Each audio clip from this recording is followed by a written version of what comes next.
नाज़रीन, इस वक्त हम डीसी ऑफिस में मौजूद हैं और हमारे साथ assistant commissioner new Karachi Ataur Rahman साहब मौजूद हैं। इनसे बात करते हैं। अस्सलाम वालेकुम। वालेकुम अस्सलाम। अभी हम विज़िट पे जा रहे हैं, क्या क्या चीज़ें करेंगे? मैडम, फ़र्स्ट ऑफ़ ऑल हम जाके जो एक दो बड़े मॉल हैं वहाँ पे जाएंगे। जाके हम देखेंगे कि जो ग्रॉसरी है या मीट है, वेजिटेबल, क्या वो रेट प्राइस लिस्ट को फॉलो कर रहे हैं। अगर नहीं कर रहे हैं तो फिर उनको अकॉर्डिंगली जुर्माना करेंगे। फिर पावर हाउस के साथ एक दो मार्केट्स हैं वहाँ पे जाएंगे, मिल्क शॉप्स हैं कुछ वहाँ पे, ताकि एक आपको आइडिया भी हो के, और फिर वहाँ पे आवाम आपको वैसे भी बता देंगे कि what are the routine issues. Though we are trying कि उनको जितना रिड्यूस कर सकते हैं within given resources, but still issues are there. ठीक है, आइए चलते हैं।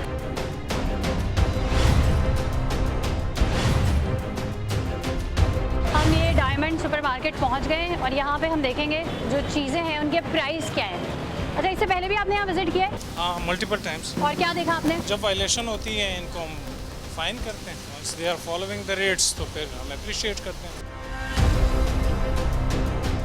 यहाँ जो चीज़ें होती हैं उनके जो प्राइजेस होते हैं वो खुद साख्ता होते हैं या जो कमिश्नर कराची की प्राइस लिस्ट होती है उसके हिसाब से होते हैं? कुछ कराची कमिश्नर के प्राइस के मुताबिक भी होती हैं और कुछ जो मार्केट के रेट होते हैं उसके मुताबिक होते हैं। तो डेली बेसिस पे जो लिस्ट इशू होती है वो आपके पास नहीं होती? वो होती है, कभी पास टाइम नहीं होती है। किन किन चीज़ों की लिस्ट होती है? मतलब ग्रोसरी आइटम की होती है, जिसमें आटे, चावल, चीनी, इस तरह की आइटम होती उसके अलावा यहाँ पे और क्या क्या चीज़ें होती हैं? है। वेजिटेबल्स भी है और ये मीट वगैरह भी है। चलें जी, अभी इनके पास प्राइस लिस्ट नहीं है, लेकिन यहाँ जो रेट है वो चेक कर लेते हैं, आया ये प्राइस लिस्ट से मैच कर रहे हैं या नहीं। अदा साहब, इनके पास यहाँ पे प्राइस लिस्ट नहीं है, लेकिन हम ये चेक कर लेते हैं यहाँ पे जो रेट मेंशन हुए हुए हैं, आया ये प्राइस लिस्ट के मुताबिक हैं कि नहीं। दे डेफिनेटली नो, जो इन्होंने उनसे डबल क्या ट्रिपल करके बाज़ जगहों पे लगाया। इसी तरह आप मटन देखेंगे, दैट इज़ 16.5 फी kg। फिर उसमें इन्होंने अपनी एक वैरायटी बनाई हुई है कि अगर बोटी होगी तो ये होगा, रान होगा तो ये होगा। तो इट इज़ शेयर वायलेशन। अभी हम ज़रा वेजिटेबल वाले कॉर्नर पे आते हैं। यहाँ पर जो है वो गोश्त वगैरह जो मिल रहा है और चिकन वगैरह जो मिल रहा है उसके प्राइस काफ़ी हाई हैं, प्राइस लिस्ट के हिसाब से नहीं है। दीगर यहाँ पर ये हम आ गए, ये सेक्शन जो है वेजिटेबल्स का है। यहाँ पर क्या प्राइस है ज़रा देख लेते हैं। प्राइस लिस्ट जैसा कि मैंने आपको बताया कि जब उनसे पूछा है तो उनके पास मौजूद नहीं है। मुझे बीच में इंजरी हुई थी, इस वजह से मैं कुछ अर्सा नहीं है आपके पास। वैसे विजिट होता रहता था गाय। रेट्स आपने लगाए हुए हैं, ये किस हिसाब से लगाए हैं? मार्केट के हिसाब से ही लगाए हुए हैं जी। कमिश्नर कराची रेट लिस्ट को आप कंसल्ट करते हैं? करते हैं, जो अगर मार्केट से जिस तरह कम रेट में मिल जाए तो उस पर कर लेते हैं। अभी तो इस वक्त सब्ज़ी मार्केट में ही रेट अब चल रहे हैं। अच्छा, ये जो प्राइस लिस्टें होती हैं वैसे भी तमाम स्टेक होल्डर से मशावरत के बाद जो है वो इशू की जाती हैं, तो फिर इसमें तो एतराज़ इनको होना नहीं चाहिए, इनको फॉलो करना चाहिए। मैडम, जिस तरह आपको बताया, क्योंकि जो इस तरह के स्टोर्स होते हैं ना उसमें उमूमी तौर पे लोग ये समझते हैं यहाँ शायद सस्ता मिलेगा। जो कंसर्न डिपार्टमेंट है प्राइसेस का जो मेंटेन करता है या जिस तरह सेट करते हैं प्राइसेस, उनका अफसर बैठा होता है सब्ज़ी मंडी के अंदर, जो भी शहर की बड़ी सबसे है, वहाँ पे बैठ के और तमाम जितने भी इसमें स्टेक होल्डर्स हैं उनकी मशावरत से ही होता है और उसी हिसाब से इनको दिया जाता है और बताया जाता है कि ये रेट आपने करने हैं। अब होता क्या है, कुछ माल्स गिवन द इन्वायरमेंट के जी एयर कंडीशनड है और देन दे सी कि यहाँ पे क्लास कौन सी आ रही है, मिडिल क्लास आ रही है, अपर मिडिल क्लास है, एलीट है, तो you will definitely see difference in prices. अगर लांडी के अंदर करके एक मॉल है या फिर डिफेंस के अंदर है या for that matter new Karachi का है, तो रेट्स में उस हिसाब से फ़र्क होता है। आलू के क्या रेट? प्रमोशन में, और ये रेट आलू हैं 79। अब दर्जा अव्वल यहाँ पे क्या रेट है?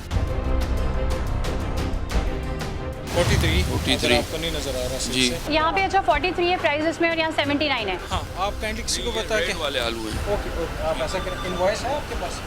सामान आता है, इनवॉइस होता है? डेली बेसिस पे आता है सामान। इनवॉइस हमारे पास नहीं होते, वो सेंट्रलाइज है, ये वहाँ से Centralized है, तो आजकल तो जदीद दौर है ना, 2 मिनट में आ जाएगा। स्नैप मंगवाया, मुझे दिखाएं। नाज़रीन, यहाँ पे आप नींबू देख सकते हैं, यहाँ पे 299 लिखा हुआ है, जबकि अगर आज की प्राइस लिस्ट के हिसाब से बात करें तो ये सेकंड विंडो पे आपको प्राइस लिस्ट भी नज़र आ रही होगी। इसके मुताबिक 220 रुपये जो है वो दर्जा अव्वल है और 170 रुपये दर्जा दोयम में है, जबकि यहाँ पर इन्होंने लगाए हुए हैं और ये मुझे इसकी शक्ल बता रही है ये दर्जा अव्वल है या दर्जा दोयम है, ये आप खुद बखूबी देख सकते हैं। लेकिन इसके बावजूद इसके प्राइस यहाँ पे 299 है, यानी कि यहाँ पे अभी तक जो भी चीज़ें हमने देखी हैं उससे हमें ये ज़ाहिर हो रहा है कि जो प्राइस लिस्ट में प्राइस मेंशन हुए हैं उससे डबल की चीज़ें यहाँ पर दस्तयाब हैं। और उमूमी तौर पे होता ही यही है, जो मतवासत तबका होता है वो पिसरा होता है, उसको वो चीज़ें उन प्राइस पे नहीं मिल रही होती। और डिपार्टमेंट्स की अगर बात की जाए तो कितने डिपार्टमेंट है ये भी मैं आपको बताऊँगी। चले ग्रोसरी वाले का। सही, क्या रिक्वेस्ट की थी इन्होंने? इन्होंने कहा था मैं कमिश्नर कॉर्नर बनाने के लिए, सही है, उससे जिसके क्या अंदर होता? सब मतलब जिसमें ना कम मतलब कीमतों के अशिया जो गरीब लोग परचेस कर सके सही है, तो फिर आप के लिए नहीं वो सुना। हमने किया था बीच में 1-2 दफ़ा। नॉर्मली यहाँ पर जो लोग आते हैं, जो पब्लिक, कैसी जेंट्री होती है यहाँ पर जो लोग मिडिल आते क्लास के हैं? लोग मिडिल आते क्लास हैं होती है। ज़्यादातर। आपको लगता है प्राइस सही है? जो चीज़ उधर अप होंगे तो इधर वो डाउन मिलेंगे, और जो इधर डाउन होंगे तो वो उधर आपको अप डाउन तो चल रहे ये होते हैं। मैडम को बताएं कि कमिश्नर कराची कॉर्नर ना रखने के ऊपर आप कितनी दफ़ा पहले चालान हो चुके हैं? 2 से 3 दफ़ा तो हो चुके हैं। 2-3 बड़े स्टोर है, मैं नाम नहीं लेना चाहता, उन्होंने ये मेंटेन किया है कि अगर चीनी रखी है, दाल रखी है, चावल रखे हैं, उन्होंने साथ लिस्ट पे बड़ा क्लियर अवेजा करके रखा है कि 2 किलो या 1.5 किलो या फी बंदा जो कस्टमर आएगा आप 1 किलो से ज़्यादा नहीं ले सकते, क्योंकि बाज़ लोग क्या करते हैं वो होर्डिंग कर करते लेते हैं या दुकानदार आ जाते हैं, वो लेट सपोज आके उसने 20 किलो उठा लिया, जाके छोटी दुकान है उधर महंगा बेचना शुरू कर दिया। ठीक है, तो वो आप रखें वो वाली चीज़। चलें ग्रॉसरी वाले को। चलिए जी, ग्रॉसरी सेक्शन में जाते हैं। दूसरा मैं आपको साथ साथ ये भी बता देती हूँ कि नाज़रीन यहाँ पे सिंध में डिपार्टमेंट बहुत ज़्यादा है। यहाँ पे महकमा खुराक भी है, महकमा ज़रात भी है, यहाँ पे प्राइस एंड कंट्रोल चेक करने के लिए bureau of price and control department भी है। उसके अलावा यहाँ पर ACs और DCs जो होते हैं वो भी डेली बेसिस पे विजिट करते हैं। अभी भी हम असिस्टेंट कमिश्नर के साथ विजिट कर रहे हैं और तमाम चीज़ों को चेक कर रहे हैं। फूड डिपार्टमेंट भी है, सिंध फूड अथॉरिटी भी है। इन तमाम चीज़ों के बावजूद जो है वो आवाम को किसी भी तरीके से रिलीफ नहीं मिल पाता। लास्ट टाइम आपने यहाँ पे बनाया था कॉर्नर में? जी मैनेजर साहब बनाया था, बताओ।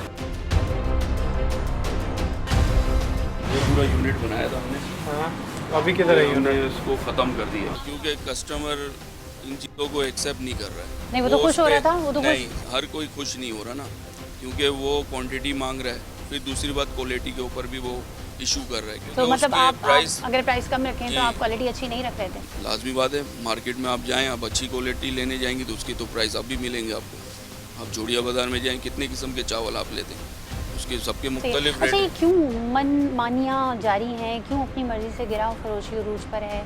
किसी किस्म का आप नहीं समझते चेक एंड बैलेंस नहीं है? ये बेसिकली रिस्पॉन्सिबिलिटी है किसकी? एक्सपेक्टेशंस बहुत ज़्यादा हैं डिस्ट्रिक्ट एडमिनिस्ट्रेशन से, रिसोर्सेज बहुत लिमिटेड हैं। बेसिकली आप इनको जैसे जुर्माना करके चले गए, इन्होंने जुर्माना भर दिया, हाँ।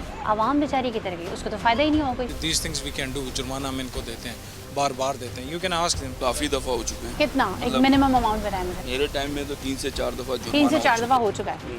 और कितना कितना? तकरीबन 60 से ऊपर ही हुआ है। अच्छा, तो यानी कि 4 दफ़ा आप 60,000 से ऊपर जुर्माना जी। भरने को तैयार हैं और आगे भी भरने के लिए बिल्कुल तैयार हैं, लेकिन चीज़ें दुरुस्त करने को तैयार नहीं हैं, या आप ये समझते हैं ये दुरुस्त ही हैं? जब मार्केट से एक चीज़ महंगी मिलेगी तो आप उसको सस्ता कैसे सेल आउट करेंगे? सही है, तो फिर हम ये बोलेंगे कि मार्केट में जो बंदे बैठे हुए हैं और जिस डिपार्टमेंट का ये काम है वहाँ से फिर काम सही तरीके से हो ही नहीं रहा, फिर वहाँ से फिर उनकी पकड़ होनी चाहिए। अच्छा, जो सिंध गवर्नमेंट आटा प्रोवाइड कर रही है, जो कह रही है सस्ता आटा मिल रहा है, वो कितने का मिल रहा है? 650। और यहाँ पर 1250 है, यानी कि डबल। अब उसमें एक चीज़ आ जाती है, वो एरियाज जहाँ पे बेसिकली प्रोडक्शन हो रही है मास, कंट्रोल वहाँ से चीज़ें होनी है। You ask them, they will tell you कि सर मेरे पास 1100 कुछ का आ रहा है, इनवॉइस अभी सही है, last आपके के पास issue- कितने का आ रहा है?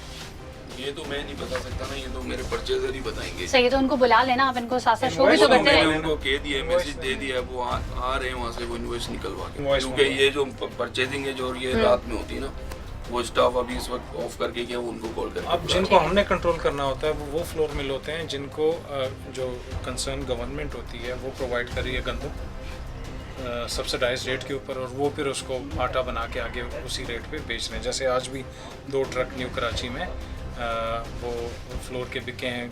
हर डेली के हमारे पास मिनिमम 1 ट्रक आ रहा है, जो कि हम लोगों में जो ऐसे एरियाज़ हैं जहाँ पे लोग बहुत ज़्यादा होश नहीं है, तो वहाँ पे सब्सिडाइज रेट पे उसको 3 आज जो है ना, आज के दिन में 3 जो है वो डिस्ट्रीब्यूट हुए इन डिफरेंट एरियाज।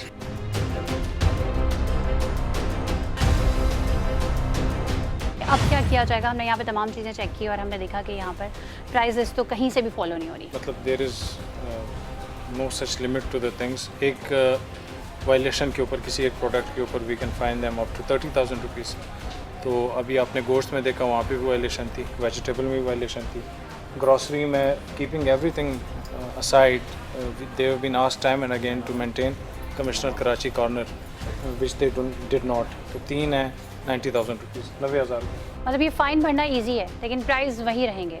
मैंने आपको पहले भी कहा मैडम के बाहर से आप इनको महंगा कन्विंस खरीद करें ना, के- मुझे नहीं, इनको कन्विंस करें इनको ना। तो कर चुके हैं कैसे पहले। कन्विंस करेंगे आप? ठीक है। कैसे और करेंगे? यही करें कि कन्विंस। रिक्वेस्ट कर सकते हैं कि जो कर सकें कमी पेशी कर सकें फाइन इसमें कर दें, हम हाँ। नहीं, हम ये करते रहेंगे। मैडम, अच्छा अगर बाहर ऐसी से चीज़ का सस्ता क्या ही होता है मिलेगा जब ये तो मान ही किस नहीं तरह रहे, ये कह रहे हैं कि बाहर से सस्ता नहीं मिलेगा, तो बाहर से नहीं मिल रहा, अब ये इन्वॉइसेस वगैरह आपको चेक करवाएंगे कि कहाँ से ये इनकी परचेजिंग हो रही है। इशू ये है कि आई थिंक हमारे जो बड़े हैं सीनियर्स हैं पॉलिसी मेकिंग लेवल पे, उनको चीज़ों को एक दफ़ा रिव्यू करना चाहिए। जो एसी ठीक है असिस्टेंट कमिश्नर जवाबदार है, डिप्टी कमिश्नर जवाबदार है, जो डीसी बैठा हुआ है जिसके एरिया में सारी इंडस्ट्रीज़ हैं, सारे फ्लोर मिल हैं, बड़ी सब्जी मंडी है या पोल्ट्री फार्म है जहाँ से बल्क में प्रोडक्शन हो रही है और आगे आ रही है, they should be empowered enough कि वो इनको आंसरेबल कर सकें। जब तक पॉलिसी लेवल पे चीज़ों को रिव्यू नहीं किया जाएगा, कंज्यूमर लेवल पे या इनके लेवल पे भी, अब इनके पास इन्वॉइसेस होंगे, इन मोस्ट केसेस ये अपने आप को जस्टिफाई भी कर पाते हैं कि सर मेरे पास इतने कार है, आप मुझे बताएं इसमें मेरा फ़ी केजी 5 रुपया 10 रुपया मुनाफा नहीं बनता, मैंने बिल भी देना है, मैंने बाकी चीज़ें, ठीक है एक्सेप्टेड, मगर सारे के सारे ये दूध के भी दुले नहीं है, इनमें काफ़ी लोग हैं जो कि गलत भी कर रहे हैं। अच्छा वैसे कानून क्या कहता है, जैसे एक दफ़ा वायलेशन हुई, आपने जुर्माना किया, दूसरी दफ़ा हुई जुर्माना किया, आप जुर्माना ही वी करते कैन सेंड रहेंगे? देम बिहाइंड बार एज वेल, जेल भी हो सकती है इनको, वो भी हमारे पास कानून मौजूद है, बट वी ट्राई कि हम चीज़ों को वार्निंग के लेवल तक किया, जुर्माने, और जब एक्सट्रीम पे चला जाए, जैसे अभी मैं इनके पास आया हूँ, कल परसों अगर मैं दोबारा आता हूँ और ये इसी तरह चल रहे हैं, I can send him behind bars. चले जी, इनको 90,000 का जो है वो फाइन किया जा रहा है।